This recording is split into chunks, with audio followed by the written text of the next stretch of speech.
Coach, obviously you have two guys in that room coming off injuries, Keenan Peely and Aaron Carter. Just kind of what have you seen out of them in these first three practices? We've been seeing some really good growth from them to where what we say, the injuries and things like that, they're kind of in the back window now, in the rearview mirror. So from a growth standpoint, seeing them continue to take the next step to being able to be better, to being able to be elite, and to be what we call the trendsetters of the linebacker play on our team and our organization and in the country.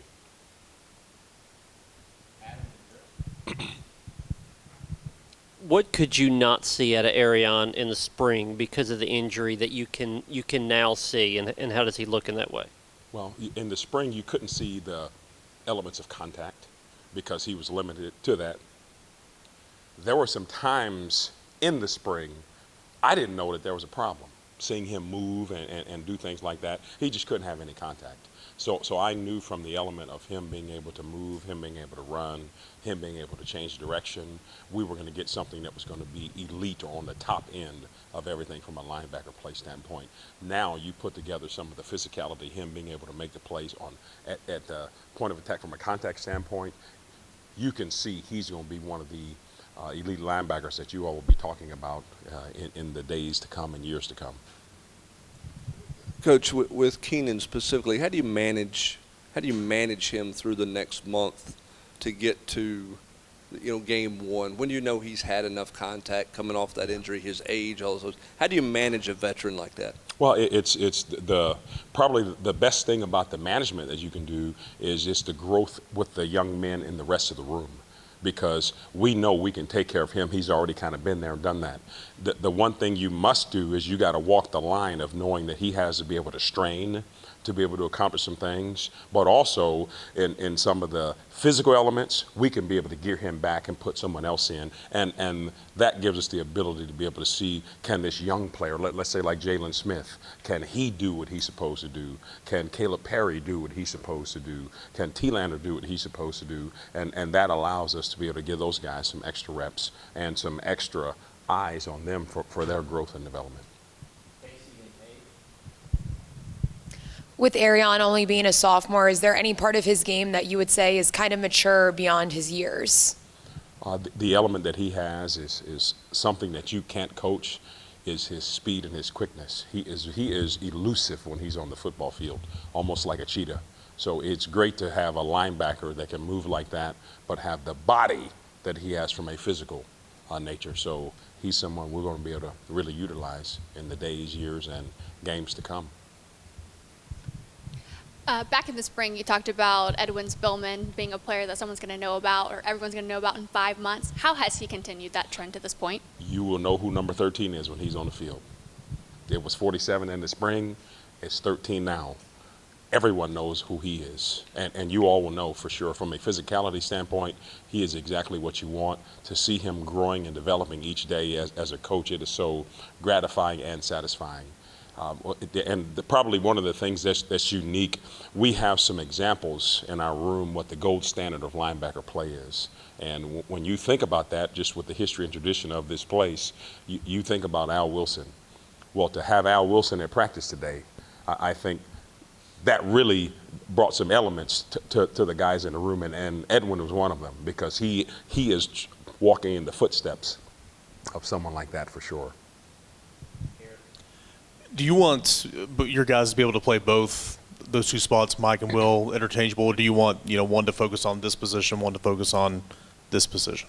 Well, the thing you do is you have to be able to play or understand what both positions do, just because offenses can motion or shift a trade and get you in some jams if you don't understand the concepts. But we'd like to have someone who is a true Mike backer, someone who is a Will backer, but they have to know both elements, just because offenses could get you kind of pigeonholed, and that's what you do not want to do.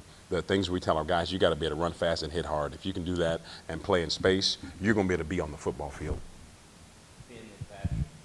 I was going to ask a similar question just in terms of the body types of those two inside linebacker positions. Do you prefer different styles of linebackers in terms of physicality, and do you feel like your room has several different types of personalities in that regard? Yeah. We do have different types of personalities, different styles, but the biggest thing you got to do, you got to be fast.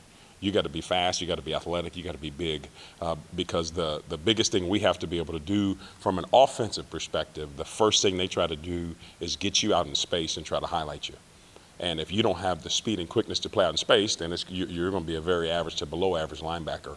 And then the other thing you have to be able to do is you have to have the physical elements to be able to play inside the jungle when the big uglies up front come to block you.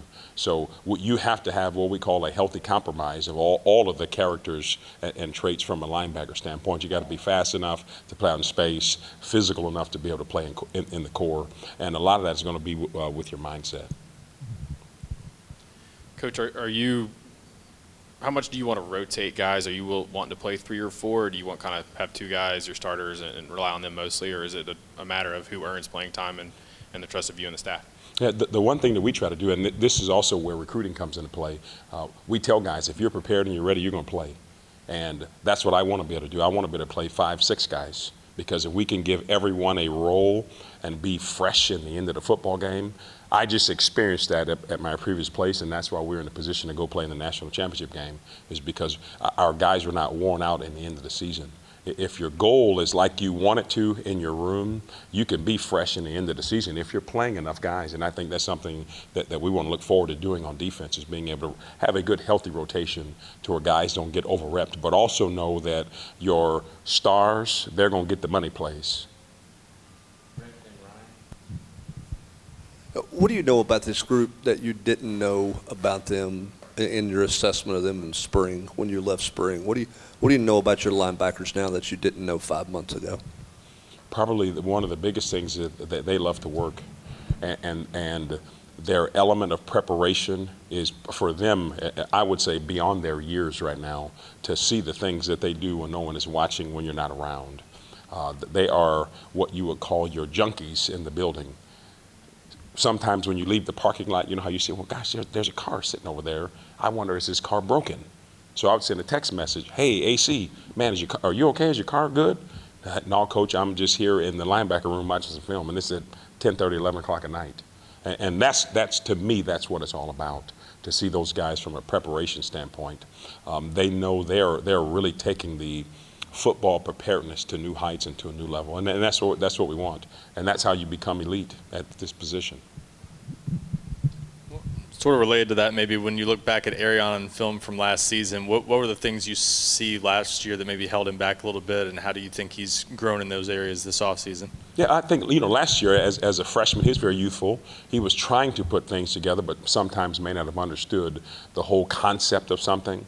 And I think that's kind of what my mission was coming in, was to show him not just his job, but what the people around him was doing. And I think that's something that he's kind of really been intentional about, him learning, knowing what the guys around him is doing, and it's really helped him understand his job on those given plays. Coach, when you have a guy like Edwin Spillman who has a brother already in the program, just in your experience, how have you seen having that older, younger brother dynamic help the younger brother improve and grow at a faster rate? It's great, Casey, because the one thing that Edwin had coming here, he knew half of the stuff already. He knew half of the people. He understood everyone. He was able to put names and faces. Now, unfortunately, he knew more about the program than I did, just because we literally got here 1 week apart. So there were some things that he was telling me, and I was telling myself, like, hey, how do you know this? He's like, oh, yeah, Coach, hey, I came down here to visit my brother, and I saw him. But he has some great perspective when you have someone that's been here, kind of already been there and done that, and that was his roommate when he first got here. So it really, really, really helped him kind of get his feet really planted so he can build a great foundation moving forward. Coach, last few years you've been on the opposite end of some really good offenses. Last year with what Penix did at Fresno State. Have you had to adapt to quick strike offenses, and how do you think that will help you have a deeper position group here? And that's something you always have to do when it comes to the quick strike. I think that, as we were talking earlier about making sure you have enough depth at your position and enough growth in your position, now you have the ability to play just as many players. So when you get to the end of the game, you're not worn out, and your player could be a step faster than he was earlier in the game, or the player that's in can be a step faster than they were earlier in the game, because there's nothing worse than putting your player in a position to be able to be successful, but the fatigue or tiredness really sets in because he's been out there and he's worn out and he can't make the play. That there's nothing more frustrating than that as a coach. So from our standpoint, we got to really put them through what we call the strainer, where you got to strain and you got to go through all the physicality things right now during training camp, so you can be ready when the bullets begin to fly. Thank you, Coach. Thank you, GBO.